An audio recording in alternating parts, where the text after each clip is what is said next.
Hi guys, welcome to vlog 9 of documenting CSET journey. இன்றைக்கி வந்துட்டு எங்களுக்கு முக்கால்வாசியான போர்ஷன்ஸ் முடிஞ்சிருச்சு. ஸோ ஒரு சார் வரமாட்டார். அதனால் அரை செகண்டில் வந்து எங்களோட டீமோட ஃபோட்டோ நான் இன்சர்ட் பண்ணியிருக்கேன். முடிஞ்சால் நீங்கள் வந்து பார்த்துக்கோங்க.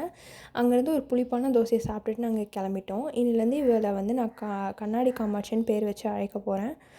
காய்ஸ், நாங்கள் வந்து இப்போ போயிட்டுருக்கோம். காய்ஸ் எங்கே இறங்கிருக்கோன்னு எங்களுக்கும் தெரியாது. காய்ஸ் இதோ தானே இருக்குது. காய்ஸ் கரெக்டாக தானே காய்ஸ் எல்லா கடையிலும் சுற்றிட்டு இப்போ இங்கே வந்திருக்கோம். இங்கேயும் இல்லைன்ட்டாங்கன்னா வீட்டுக்கு போயிடுவோம்.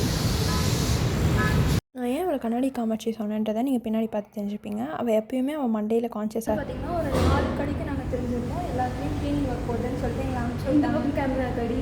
ஆமாம், மதுவோட வ்ளாகர்ஸ் எல்லாத்தையும் விட்டது. கண்ணாடி காமாட்சி நம்மளை வச்சு எதாவது பண்ணலாம்னு நினச்சாங்க. நான் அவங்கள வச்சு ஏதோ பண்ணிட்டேன்.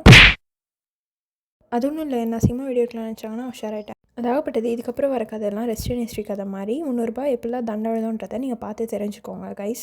வயிறும் நிறையாமல் மழையில் நனைஞ்சு சளி பிடிச்சதான் மிச்சம். பட் நாங்கள் வந்து பொறுமையாக நடந்து போயிட்டுருக்கோம். எல்லாம் எங்கே போய் முடிய போதோ தெரில. நாங்கள் ரோடு வேறு கிராஸ் பண்ணோம். முன்னாடி சொல்கிறீங்க சொத்தை தட்டா